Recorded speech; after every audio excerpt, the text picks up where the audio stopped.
नमस्कार दोस्तों, मैं अंकुर उपाध्याय स्वागत करता हूं आप सभी का एक बार फिर से अपनी नई वीडियो में। दोस्तों, भारतीय बाजार में इस समय फ्लैट कारोबार होते हुए दिख रहा है। निफ्टी दोबारा नीचे की तरफ आ गया है। मतलब दिन के दौरान दो बार निफ्टी ने ऊपर 25,050 25,070 दिखाया और अभी दिन के दौरान दूसरी बार निफ्टी 25,000 की तरफ बढ़ता हुआ दिख रहा है।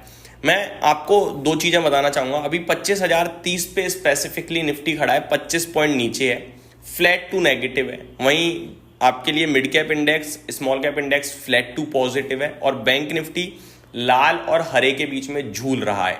यहाँ अगर पर्टिकुलरली निफ्टी की बात करूँ तो निफ्टी के लिए सिर्फ इतना कहना चाहूँगा कि 25,000 नहीं ब्रेक होना चाहिए। ये नहीं कह रहा होगा नहीं, ये कह रहा हूँ कि नहीं होना चाहिए। अगर हुआ तो नेगेटिव और ज़्यादा हो जाएगा बाजार। ऊपर में कल मैंने आपसे कहा था कि 25,200 निकलेगा तभी खरीदूंगा। आज कह रहा हूं कि जब तक 25,100 ना निकले तब तक पॉजिटिव तो थॉट भी दिमाग में नहीं आना चाहिए। मतलब हम दिन के दौरान हर दिन ऐसा कर दे रहे हैं कि ऊपर जो लेवल दिखा रहे हैं ना, वो लेवल ही हर्डल बन जा रहा है। कॉल राइटर इतना एक्टिव हो रहा है और अभी हम मंथली एक्सपायरी में प्रवेश कर चुके हैं। ठीक है जी, मंथली एक्सपायरी में अब दिन बचे हैं मात्र दो, एक फ्राइडे का और एक मंडे का। मेरे को लगता है इस मंथ की एक्सपायरी में कुछ बड़ा होने के चांसेस दिख रहे हैं, क्योंकि डेटा इतना ज्यादा क्लोज आता जा रहा है। ऐसा लग रहा है कि या तो बहुत ही छोटे दायरे में बाजार पीट दिया जाए, अदरवाइज बाजार एक तरफ फट सकता है। तो लेट्स सी किधर जाता है। बट अभी के लिए सिर्फ इतना बोलूंगा, नीचे 25,000, ऊपर 25,100, मात्र 100 पॉइंट की रेंज ही दिख पा रही है और वही मैं डिस्कस कर रहा हूं। जब तक इसके नीचे या उसके ऊपर ना निकले तब तक नेगेटिव पॉजिटिव कुछ भी ना, इधर से थप्पड़ पड़ेगा इधर गिर जाएगा, इधर से पड़ेगा इधर जाएगा, ये होता हुआ दिख सकता है हमें आज के सेशन में। इस बीच में ब्रॉडर मार्केट पे ध्यान रखना है और इनकेस अगर नेगेटिव 25,000 के नीचे निकला तो फिर मेरे को लगता है कॉल राइटर 25,000 पे एग्रेसिव हो सकता है। उसके बाद तो फिर 24,900 और 24,850 भी आ जाए, कोई बड़ी बात नहीं है, लेकिन उसके चांसेस भी अभी उतने नहीं दिख रहे हैं। अब बढ़ते हैं आगे।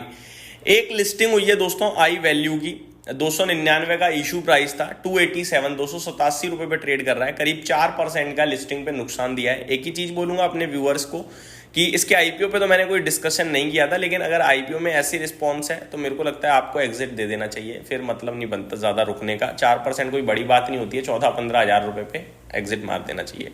सेक्टर ऑफ द डे है मेटल, और हो भी क्यों ना, क्योंकि दोस्तों कुछ खबरें ये हैं कि इंडोनेशिया में ना एक माइनिंग है ग्रासबर्ग करके, उसके कुछ ब्लॉक्स जो हैं वो बंद किए गए हैं। मतलब ब्लॉक पूरा वो नहीं बंद किया गया है, कुछ जगह बंद की गई हैं और वहाँ प्रोडक्शन होता है। किसका प्रोडक्शन होता है? प्रोडक्शन होता है वहाँ कॉपर से रिलेटेड। तो टेम्पररी हॉल्टेड है कुछ समय के लिए। ग्रासबर्ग में ब्लॉक है एक, ग्रासबर्ग ब्लॉक केव जो है वो बंद किया गया है। Underground mine in Papua blocking access routes to some underground levels, जिसके चलते क्या है कि वो एक बड़ा ब्लॉक है देखा जाए तो प्रोडक्शन के मामले में कॉपर जैसी चीज़ों का, और कॉपर के रिलेटेड फिर स्टॉक्स आपके लिए एक्शन में आ जाते हैं। और वैसे ही ना कमोडिटी प्राइसेस भाग रहे हैं, चाहे फिर वो मतलब प्रीसियस मेटल्स हो या फिर वो नॉर्मल मेटल्स हो, सभी चल रहे हैं। इसीलिए आप देखिए वेदांता आपके लिए 2.5% ऊपर है, क्योंकि कॉपर का प्रोडक्शन है यहाँ पे। कॉपर में हिंद कॉपर तो 4% ऊपर है, one of my favourite. Apollo APL Apollo tubes भी बहुत अच्छा कर रहा है। बट मजा आ रहा है आज मेटल स्टॉक्स में एक बार फिर से। सेक्टर स्पेसिफिक अच्छा चल रहा है काम देखा जाए तो। मेटल्स 1% ऊपर है, एनर्जी 0.5%, मिड कैप सिलेक्ट में भी तेजी है, फार्मा भी हरे निशान में, एफएमसीजी, बैंक निफ्टी और पीएसयू बैंक्स भी हरे निशान में है। गिरावट गिने चुने 4 क्षेत्रों में है, जिसमें ऑटो में प्रॉफिट बुकिंग टाइप कह सकते हो आप, 0.5% से ज्यादा की है। वहीं real estate, IT, financial services flat to negative है। तो आज ना स्टॉक स्पेसिफिक उतना नेगेटिव माहौल अभी तक तो नहीं दिख रहा है दोस्तों, मेरे को लगता है। फॉर एग्जाम्पल 1366 शेयर्स आपके लिए पॉजिटिव दिख रहे हैं इस समय एनएससी पे, जिसके सामने 1250 शेयर्स नेगेटिव है। तो बढ़ने वाले शेयर्स की संख्या अच्छी दिख रही है, इसलिए मेरे को लगता है शायद पोर्टफोलियो में उतनी परेशानी आज नहीं होगी इन्वेस्टर्स के। टॉप गेनर में वीगार्ड का नाम आ रहा है, आज 7% की तेजी है। न्यूजेन सॉफ्टवेयर, इन्हें ऑर्डर मिला है कुछ जिसके चलते तेजी है।